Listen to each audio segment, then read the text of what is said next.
नमस्कार। आज कहानी गोल्ड में सुनिए सिनीवाली शर्मा जी की लिखी कहानी अध जली।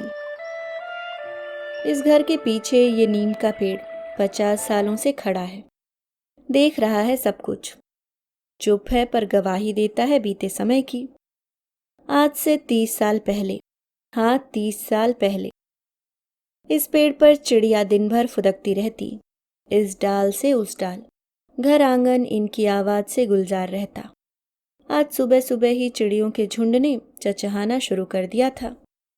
चीं चीं चू चू, बीच बीच में कोयल की कूहू की आवाज शांत वातावरण में संगीत भर रही थी कि तभी कई पत्थर के टुकड़े इस पेड़ पर बरसने लगे। चिड़ियों के साथ उनकी चचहाहट भी उड़ गई। रह गई तो केवल पत्थरों के फेंकने की आवाज के साथ एक और आवाज, उड़ तू भी उड़, उड़ तू भी। सब उड़ गई और तू क्यों अकेली बैठी है? तू भी उड़। क्या कर रही हो बबूनी? यहाँ कोई चिड़िया नहीं है। एक भी नहीं, सब उड़ गईं। चलो भीतर चलो। शांति कुमकुम का हाथ खींचती हुई बोली। नहीं, वह नहीं उड़ी।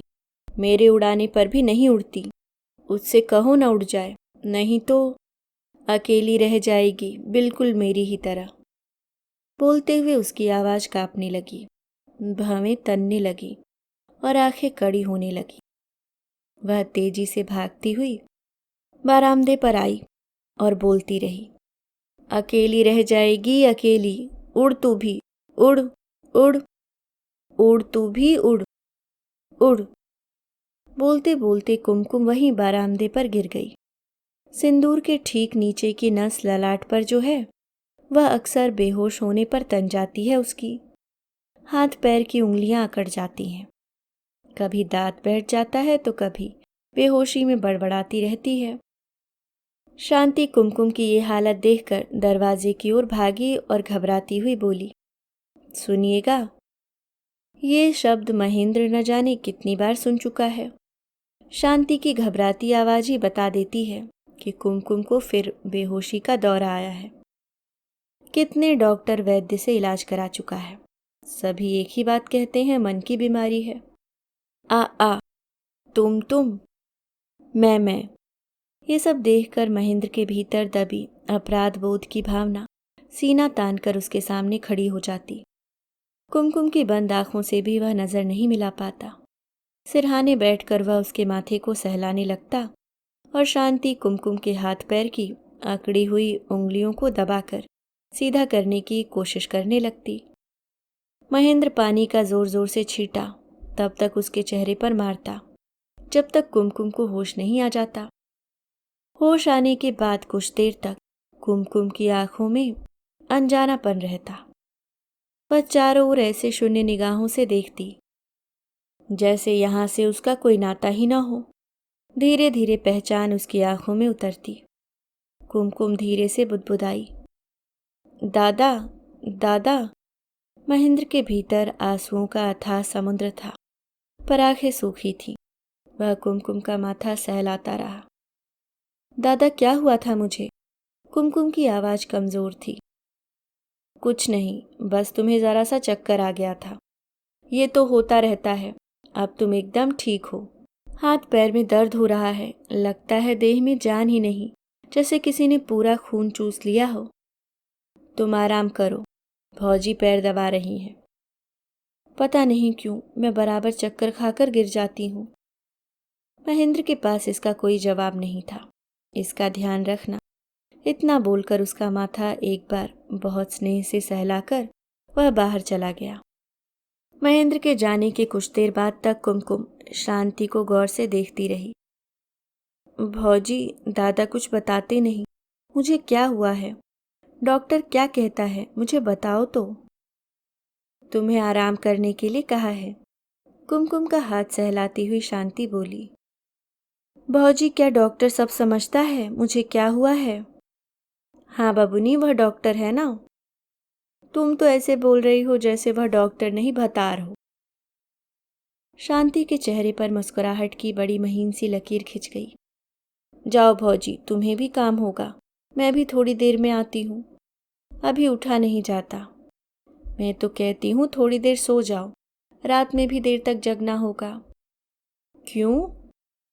याद नहीं, कल सुषमा का ब्याह है और आज रात मड़वा है।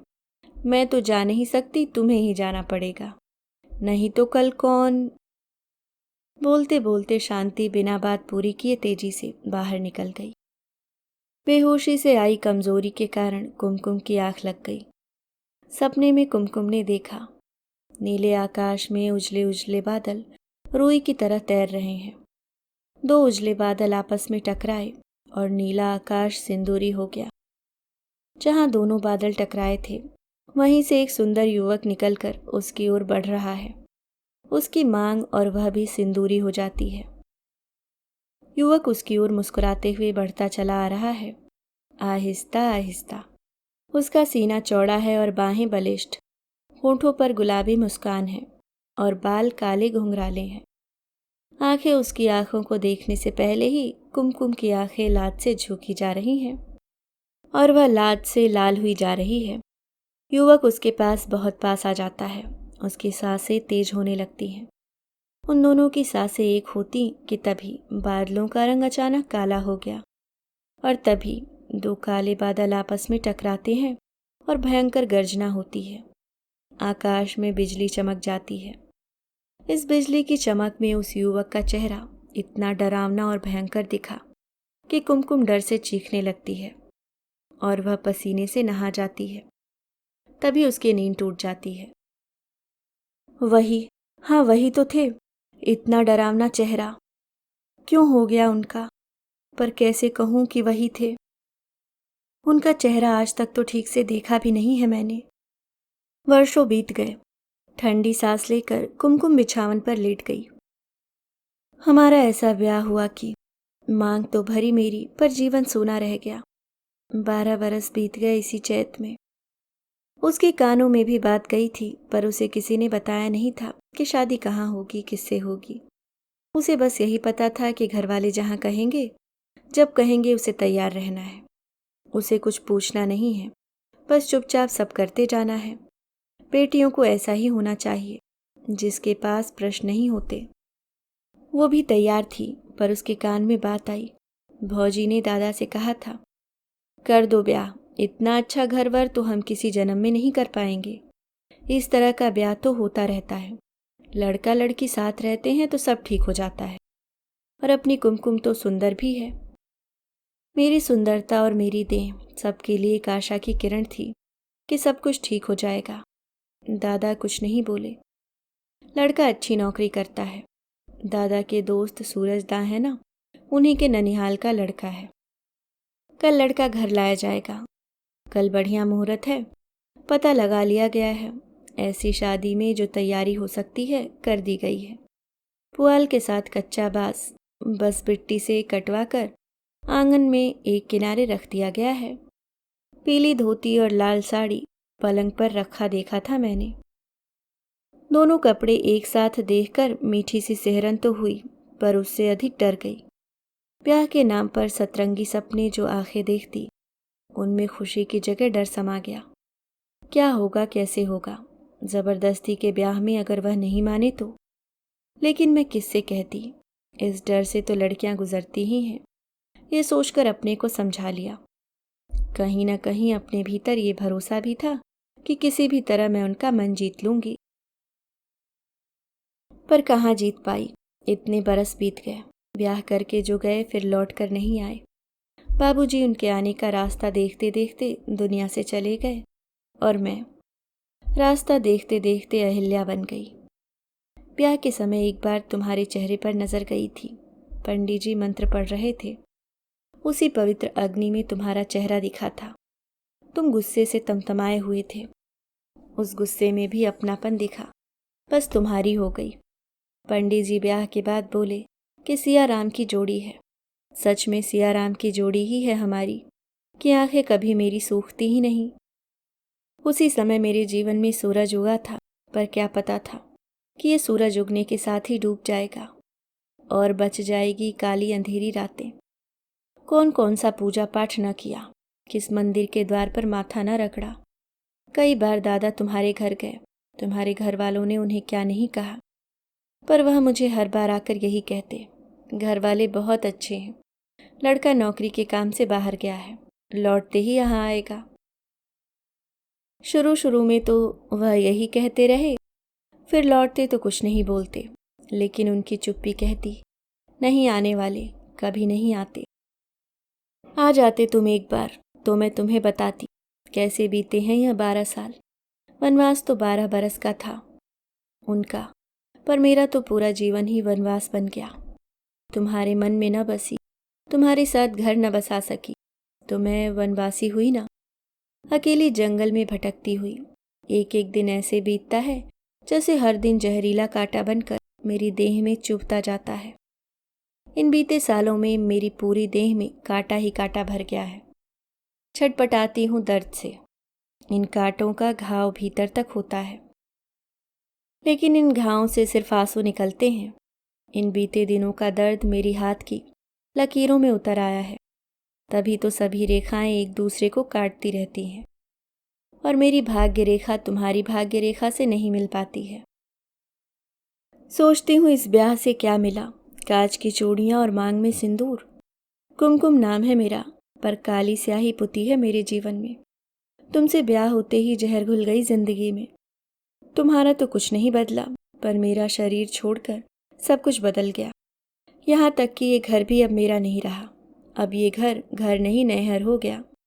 सब कहते हैं बेटियां नैहर में अच्छी नहीं लगती, पर गोत्री हो गई।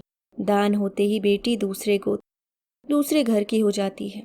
जैसे मैं इंसान नहीं सामान हूँ, मेरी कोई इच्छा नहीं, कोई ज़रूरत नहीं। सामान हूँ, दान कर दी गई। सामान हूँ, तुम चाहो तो ले जाओ, नहीं चाहो तो। कभी कभी सोचती हूँ मैं तुम्हारा नाम लेते लेते मर जाऊँ तो तुम्हारे हाथ का आग भी मुझे नहीं मिलेगा, मुझे पैठ नहीं मिलेगा। मैं पूछती हूँ तुमसे, हमारे सारे धर्म ग्रंथ क्या पुरुषों ने ही बनाए हैं कि बिना पुरुष के औरतों की कोई गति नहीं? धर्म कहता है मेरी देह पर पहला अधिकार तुम्हारा है। देह, हाँ देह, न जाने क्या सोचकर ईश्वर ने बनाया इसे कि इसे भी भूख लगती है। उस समय डर जाती हूँ मैं। मेरे बिछावन पर सांप लौटने लगते हैं। हाँ, काला सरसराता हुआ, रेंगता हुआ मेरी ओर आता है। मैं डर जाती हूँ, पर मैं भाग नहीं पाती। मैं देखती रह जाती हूँ। सरसराता हुआ सांप मेरी देह पर चढ़ता है, फिर रेंगता है, हर अंग पर आहिस्ता आहिस्ता। उफ, कैसे बताऊं तुम्हें ये सिहरन। फिर सांप मुझे डसता है। पूरे शरीर में जहर चढ़ जाता है। जहर भरी देह में एक और जहर।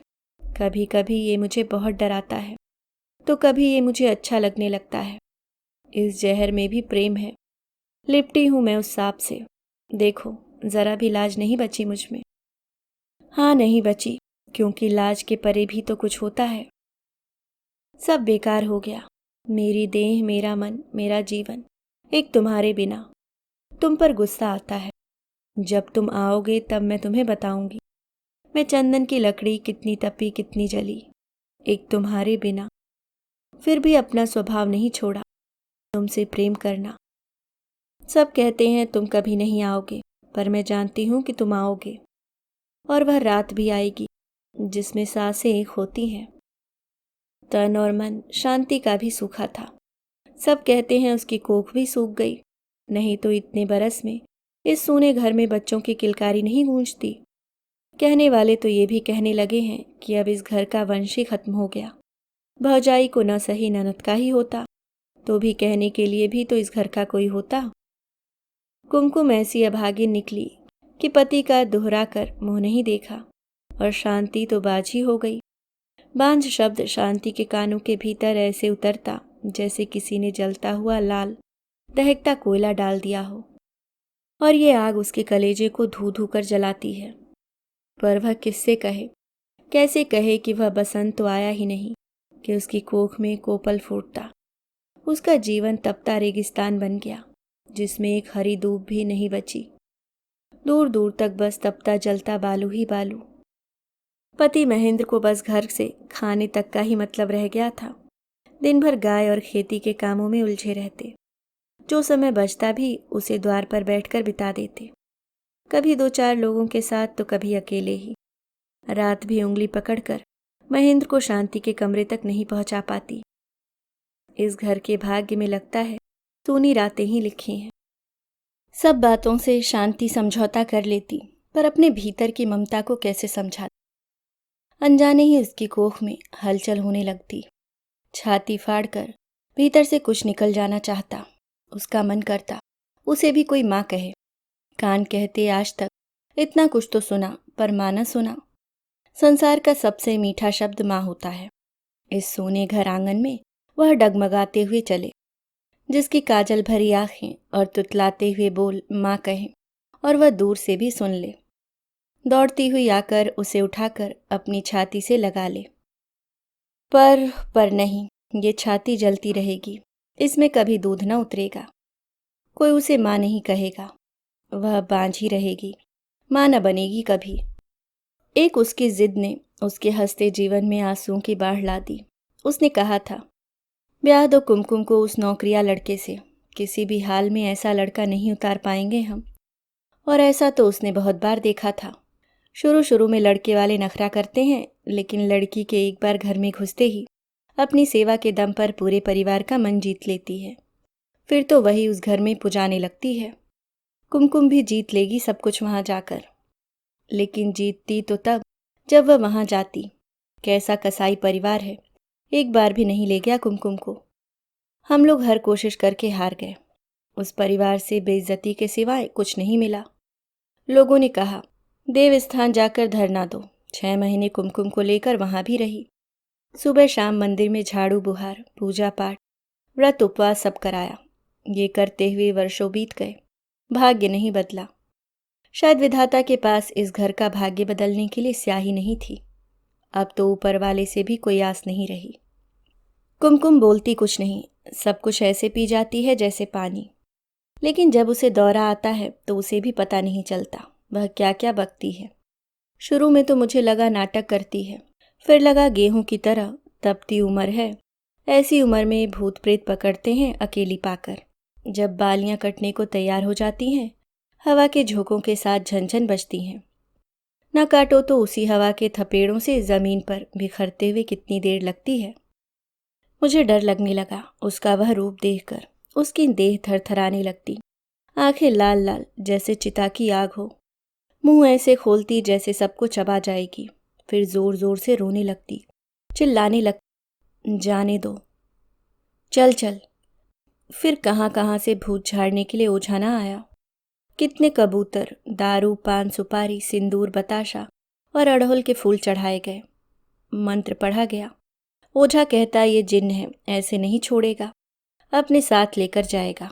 कुंवारा जवान लड़का मरा है, वो प्यासा है, इसे अपने साथ लेकर जाएगा। नहीं मानेगा, किसी भी हाल में नहीं मानेगा। लेकिन वह नहीं आया जिसकी ज़रूरत थी। पान पर सिंदूर लगता रहा और कुमकुम अपने लिए रंगहीन हो चुके सिंदूर में कुमकुम सा लाल रंग खोजती रही।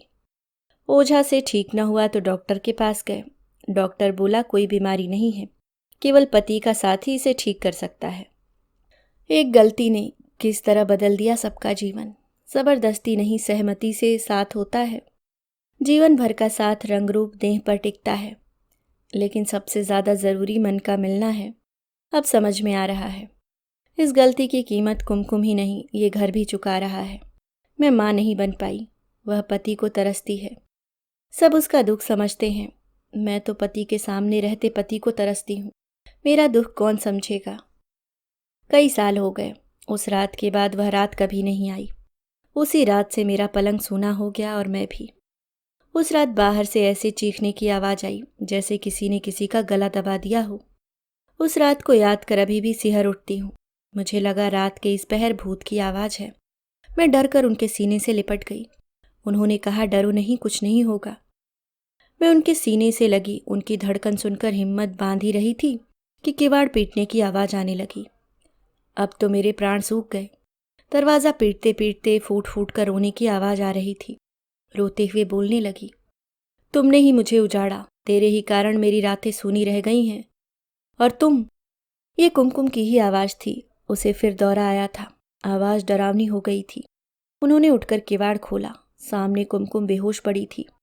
उसी रात के अंधेरे में मेरी सारी रातें खो गई। शुरू शुरू में तो मुझे बहुत गुस्सा आता, बात बात पर लड़ लेती उससे, पर कुमकुम ऐसे सुनती जैसे कुछ हुआ ही नहीं हो। आकाश की ओर न जाने क्या देखती रहती और चुपचाप मेरी बातें सुनती रहती। आखिर थक कर धीरे धीरे मैंने भी समझौता कर लिया। सारी इच्छाओं को मन में समेटे मैं सूखी नदी हो गई। 2 नदियां पास पास पर, दोनों सूखी और तपती हुई। जहाँ जीवन पलता वहाँ सन्नाटा भाएं भाएं करता। कभी कभी कुमकुम बाल गोपाल का फोटो दिखाती हुई बोलती, भौजी, एक ऐसा ही गोल मटोल भतीजा मुझे चाहिए। मैं उसे नहलाऊंगी, तेल लगाऊंगी, और वह केवल गाय का दूध पिएगा, भैंस का एकदम नहीं, क्योंकि भैंस का दूध पीने से बुद्धि मोटी हो जाती है। कुमकुम की बातें सुनकर शांति न रो पाती न हंस पाती। कब से शांति ये बातें सोच रही थी। उसका ध्यान तब टूटा जब फंटूश की माँ ने हड़बड़ाते हुए आकर कहा, दुल्हीन जब जानती हो कम्मों का आसन हल्का है तो अकेले क्यों जाने देती हो इधर उधर। वह भी सांझ के इस पहर में, जाकर देखो बैर के गाछ के नीचे बेहोश पड़ी है। गांव भर जानता है उस गाछ पर भूत रहता है। लेकिन इतना ही बोलते हुए शांति दौड़कर वहां पहुंच गई। देखा कुमकुम गाछ के नीचे बेहोश पड़ी है। वहीं उसके बगल में बच्चे का लाल लाल कपड़ा, हाथ पैर में बांधने वाला लाल काला फुदनी और कजरौटा बिखरा पड़ा है। कल ही कह रही थी सुग्गी आई है ससुराल से अपने बेटे को लेकर, देखने जाएगी। अपने दादा से कहकर उसने बच्चे के लिए कपड़ा और फुदनी मंगवाया था। रात भर जागकर उसने काजल बनाया था। शांति को याद आया कि पूरी रात कुमकुम आंगन में बेचैन सी घूमती रही थी और अभी कुमकुम और सब कुछ यहाँ बिखरा है। आज शांति जिस गति से घर के भीतर गई, वह आज तक महेंद्र ने इतने सालों में नहीं देखा था। वह उसे जाते देखता रहा। उसका मन किसी आशंका से कांप गया। जब तक वह कुछ समझता, मिट्टी के तेल की तेज गंध आने लगी। वह तेजी से भागता हुआ घर के भीतर गया। जो उसकी आंखें देख रही थी, उसे देखकर वह कुछ पल के लिए जैसे ठिठक गया। शांति ऊपर से नीचे तक मिट्टी के तेल से नहाई हुई थी। आंखें जल रही थी और गुस्से में उसकी देह थरथरा रही थी। महेंद्र को जैसे अचानक होश आया। क्या कर रही हो? एकाएक क्या हो गया? एकाएक कहते हो? मेरा तिल तिल कर मरना तुम्हें दिखाई नहीं देता? अपने खून का दर्द तुम्हें दिख जाता है? मेरे लिए सोचने वाला कौन है? न साए है न बच्चा, बांझ हूं मैं, बांझ, वह भी तुम्हारे कारण। किसी ने कुछ कहा? किसी ने नहीं, सब कहते हैं बांझ हूं मैं। कितनी बार कहा है कहीं मत जाया करो, लोग जीने नहीं देंगे। मंदिर गई थी तो क्या वहां भी नहीं जाऊं? इसी घर का सुख मांगने गई थी, लेकिन जिसका सुहाग नहीं सुनता उस पर भगवान भी सहाय नहीं होता। लोग मुझे बांझ कहते हैं, अपनी बहू बेटियों को मेरी छाया से भी दूर रखते हैं। बताओ, क्या मैं बांझ हूं? महेंद्र की समझ में नहीं आया कि क्या जवाब दे। इधर शांति चिल्लाती रही, मैं दुनिया भर की बातें सुनूं और तुम चुप रहो? तुम दोनों भाई बहन ने मिलकर मेरा सत्यानाश कर दिया। सबसे बड़ा सुख मुझसे छीन लिया। मुझसे तुम्हारा खाने तक का ही मतलब है। दिन रात मैं तुम्हारे घर की चाकरी करूं, पर मेरे मतलब का क्या? महेंद्र केवल शांति को देखता रहा और वह गुस्से में बकती रही। मैं मर भी जाऊं तो तुम्हारा पेट और ये घर तुम्हारी बहन भी चला लेगी। उस कुलक्षणी को तो यहीं रहना है जब तक कि सबकी जान न चली जाए। न जाने किस नक्षत्र में ब्याह हुआ था इसका। महेंद्र शांति के गुस्से की आंधी के आगे थरथराता दिया बनकर रह गया। उसने आसपास चुपचाप नजर घुमाकर देखा कि कहीं कुमकुम तो नहीं है, पर वह कहीं नहीं दिखाई दी। बताओ मैं क्यों जीऊं? तुम्हारा पेट और घर चलाने के लिए? न पति का सुख न बच्चे का, ऊपर से लोगों की तरह तरह की बातें। इससे तो अच्छा मेरा मर जाना है। क्या यही सुख देने के लिए मुझे ब्याह कर लाए थे? महेंद्र के पास कोई जवाब नहीं था। वह चुपचाप उसे देखता रहा। फिर 2 कदम आगे बढ़कर महेंद्र ने कसकर उसे अपने सीने से लगा लिया। बहुत दिनों के बाद दोनों साथ मिलकर बहुत देर तक रोते रहे। एक गलती की सजा कितने लोगों को मिली। हाँ, गलती ही थी। एक बेरोजगार भाई ने अपनी बहन के लिए सुनहरे सपने देखे थे। उसने सोचा था कुमकुम बड़े घर जाएगी, सुख करेगी, समाज में प्रतिष्ठा बढ़ेगी, पर इसके लिए उसके पास पैसा नहीं था। महेश चाचा जो बैंक में किरानी है, बड़ा घर और इंजीनियर जमाई उतार लाए। खेत तो मुझसे भी कम है, लेकिन 2 नंबर की नौकरी के दम पर बेटी को सुखी कर दिया और समाज में इज्जत भी बढ़ गई। मैं भी तो कुमकुम को वही जिंदगी देना चाहता था। बाबूजी से कहा भी था खेत बेचकर दे देते हैं। कितना है जो बेचकर दे दोगे? फिर तुम्हारा क्या होगा? खेत नहीं रहेगा तो कल खाओगे कैसे? कैसे का जवाब हम जैसे किसानों के पास कहाँ होता है। मेरे पास और क्या रास्ता था, वही जो ऐसी हालत में लोग करते हैं। लड़का उठाकर ब्याह लेते हैं, फिर समय के साथ नाव किनारे लगती है या फिर मझधार में डूब जाती है। मैंने भी जोखिम लिया।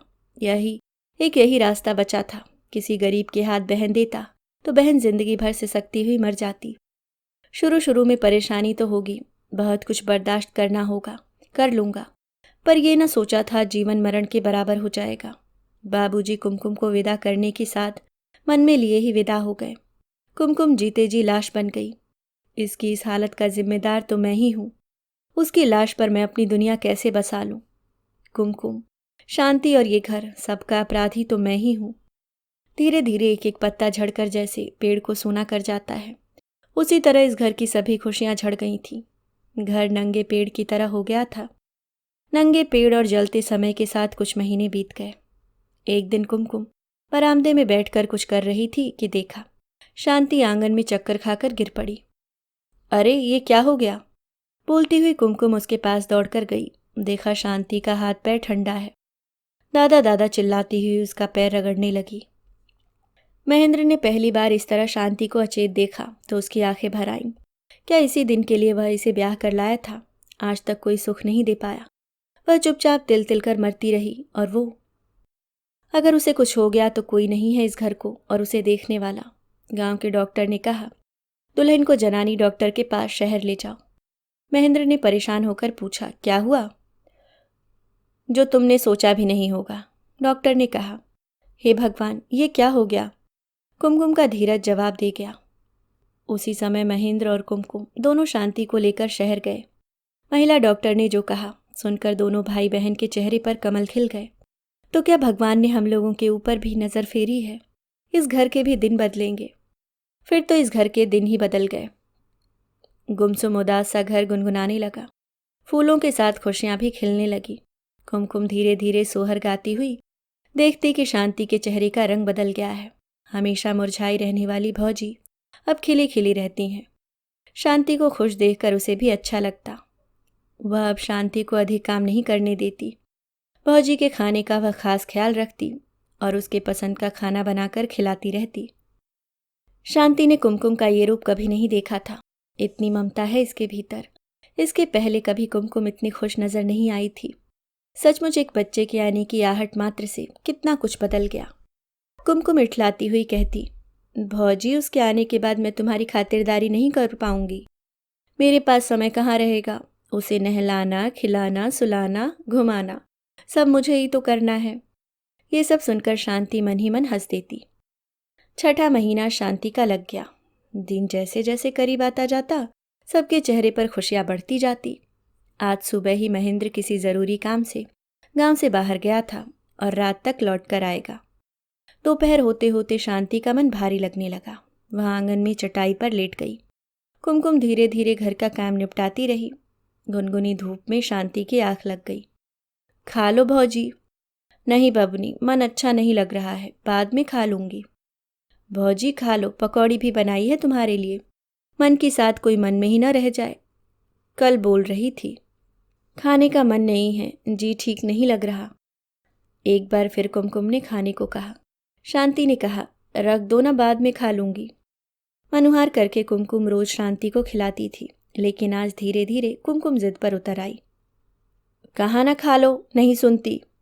कुमकुम की आवाज बदलने लगी। शांति इस बदलाव को पहचानती थी। वह डर गई। उसने सहमते हुए कुमकुम की ओर देखा। कुमकुम की भवें तनने लगी और आंखें लाल होने लगी। इसका ये रूप देखकर शांति का खून सूख गया। घर में आज अकेली है, वह भी इस हालत में। डरते डरते हिम्मत बांधकर इतना ही कह पाई, मैं खा लेती हूँ। मैं तो ऐसे ही कह रही थी, मुझे तो बहुत जोरों की भूख लगी है। तुम ही तो खा गई मेरा सब कुछ और नखरा दिखाती है मुझे। मेरा जीवन तबाह करके अपना गोद भरने चली है और तुम्हारे ही कारण मेरी सेज और गोद सूनी रही। और तुम। बोलते बोलते कुमकुम का चेहरा और विकराल होने लगा। भवें तनने लगी, आंखें आग उगलने लगी। उसने झुककर खाना उठाया और जोर से पिछवाड़े की तरफ फेंक दिया। जो नीम के पेड़ से टकराकर वहीं बिखर गया वहाँ इतनी साथ से बनाया गया खाना और पकौड़ियाँ। वह पलटकर शांति को एकटक देखने लगी। शांति ने कई बार पहले भी देखा था, जब उसे दौरा आता है, अगर वह होश में रह गई तो बहुत ताकत इसकी देह में न जाने कहाँ से आ जाती है। एक दो मर्दों को झटक कर ऐसे फेंक देती है जैसे तिनका। कुमकुम की आंखों में खून उतरने लगा और शांति के देह का खून जम गया। आज तो कोई है भी नहीं, वह क्या कर पाएगी। नहीं नहीं, मैं तुम्हारे हाथ जोड़ती हूँ, बोलती हुई शांति वहां से धीरे धीरे उठने की कोशिश करने लगी। जब तक शांति उठती, कुमकुम के दोनों हाथ उसकी गर्दन पर थे। इस बार शांति का हाथ पैर थरथरा रहा था, भवें तनी थीं और आंखें। कुमकुम के चेहरे पर अट्टहास था। शांति गिड़गिड़ाती हुई बेहोश हो गई। कुमकुम अट्टहास करते हुए शांति को वहीं छोड़कर पूरे घर में दौड़ती रही। पीछे खड़ा नीम का पेड़ जोर जोर से डोलता रहा। अभी आप सुन रहे थे सिनीवाली शर्मा जी की लिखी कहानी अधजली।